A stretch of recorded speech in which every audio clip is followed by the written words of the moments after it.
Hello, and welcome to our space for economic and geopolitical analysis. Today we dive into a high-stakes international situation with deep economic roots, the conflict between the United States and Venezuela. Tensions have visibly escalated with the recent deployment of U.S. warships in the Caribbean. The Trump administration has ordered the deployment of a formidable military fleet, positioned over 200 miles off Venezuela's coast, with the stated goal of combating drug trafficking. Venezuela, in response, has denounced this action as a direct threat to regional peace and stability, warning of an unnecessary escalation. Beyond the military headlines, this situation carries significant economic and financial consequences, particularly for Venezuela's already fragile oil sector. Over the next 35 minutes, we'll analyze the underlying causes of this confrontation, the actions taken by both sides, and the direct and indirect economic fallout looming for the region. Stay with us for this in-depth study. At the heart of the U.S. strategy is the accusation against Nicolás Maduro, whom they've labeled the leader of the Cartel of the Suns. This is no small designation. It fundamentally shifts the legal framework, allowing the U.S. to deploy a fleet and pursue punitive actions under the guise of a national security threat, involving the CIA, the NSA, and military forces. Former DEA agents like J. Barlevy have claimed that Venezuela under Maduro is seen as America's enemy number one, accused of infiltrating gangs and sowing chaos. Washington's actions haven't been limited to rhetoric. Economic pressure has been a cornerstone. Over $700 million in assets linked to Maduro have been seized, including luxury planes, properties in Florida and the Dominican Republic, a horse farm, vehicles, jewelry, and cash. Additionally, the reward for his capture has been significantly increased, an unprecedented move for a head of state. Since 2017, the U.S. has cut off the Venezuelan government's access to financial markets, frozen foreign assets, and drained state accounts. But the most devastating impact has been on Venezuela's state-owned oil company, PDVSA. PDVSA has been barred from repatriating dividends, had strategic assets like Citgo and Monomeros confiscated, and been denied the ability to conduct international oil operations. Vice President Delcy Rodriguez has reported 1,039 unilateral coercive measures against Venezuela, leading to a 99% drop in social program funding between 2014 and 2020, a crippling blow to the government's ability to serve its people.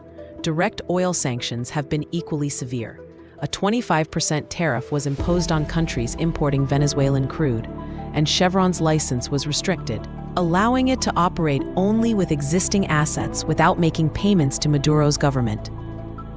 This license suspension is expected to significantly harm Venezuela's oil production and exports, further shrinking the country's already diminished foreign revenue. But what does this military deployment really mean?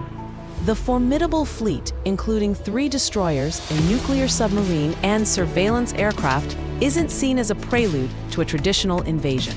Analysts like Ignacio Montes de Oca from Pucará Defensa note that 4,000 Marines would be insufficient to control Venezuela's vast territory. The primary goal is punitive action and control over drug trafficking routes. With the Aegis system integrated into the Arleigh Burke destroyers, the U.S. can simultaneously track up to 100 targets at a 190-kilometer range, enabling surveillance and control of Venezuela's entire coastline. This is enough to detect civilian aircraft and small vessels used for drug trafficking.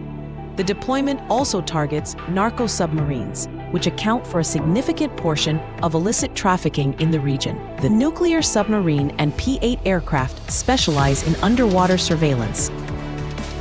By monitoring and alerting Caribbean nations to drug movements, the U.S. aims not only to intercept shipments, but also to politically pressure governments that don't cooperate, threatening trade or political repercussions.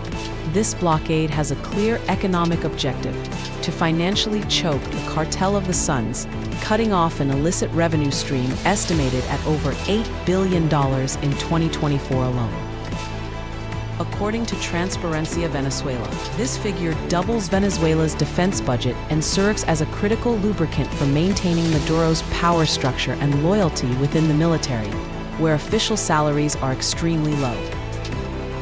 Caracas has responded with strong rejection of the drug trafficking accusations.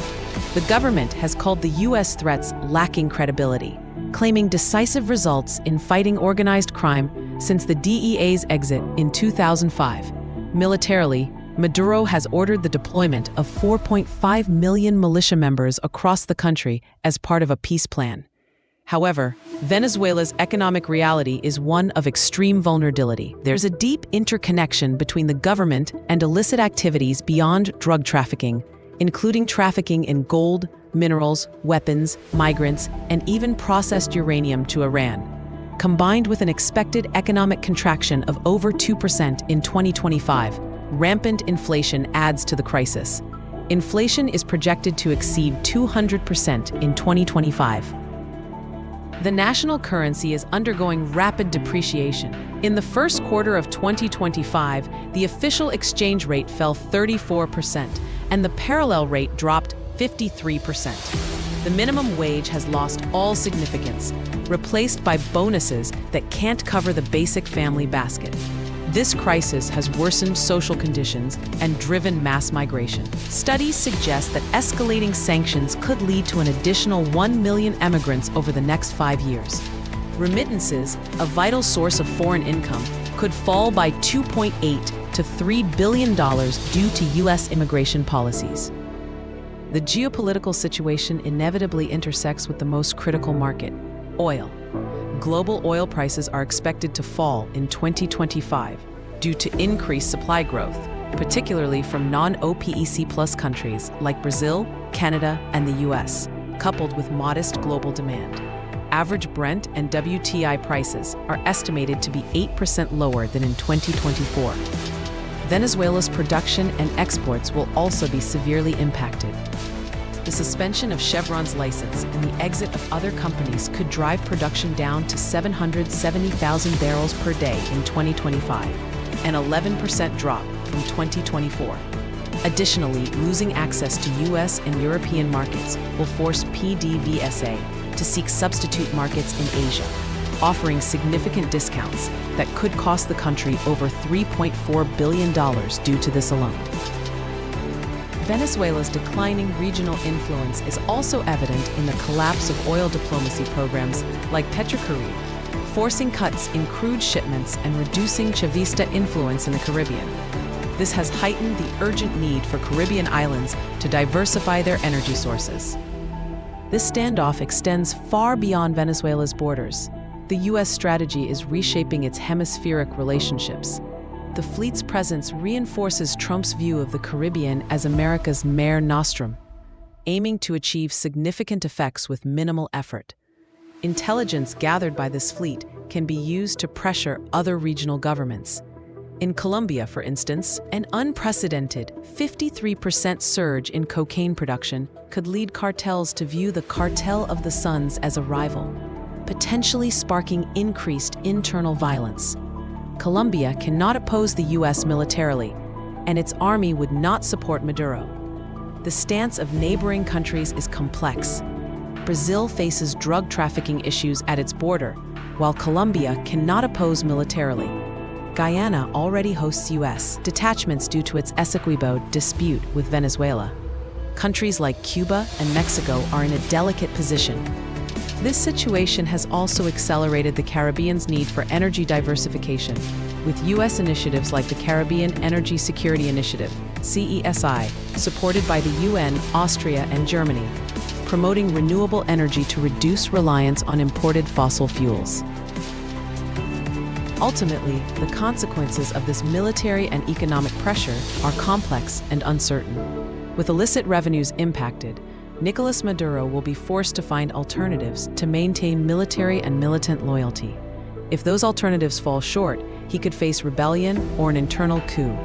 For Donald Trump, This strategy yields domestic political dividends, showcasing a determined effort to curb drug and migrant flows, potentially accelerating deportations. Experts agree this approach aims for a regime implosion rather than a direct explosion.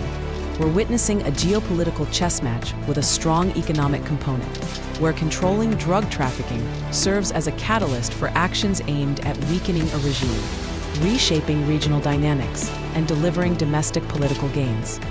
The long-term effects of this complex situation remain to be seen, but they will undoubtedly mark a turning point in the recent history of Venezuela and the Caribbean.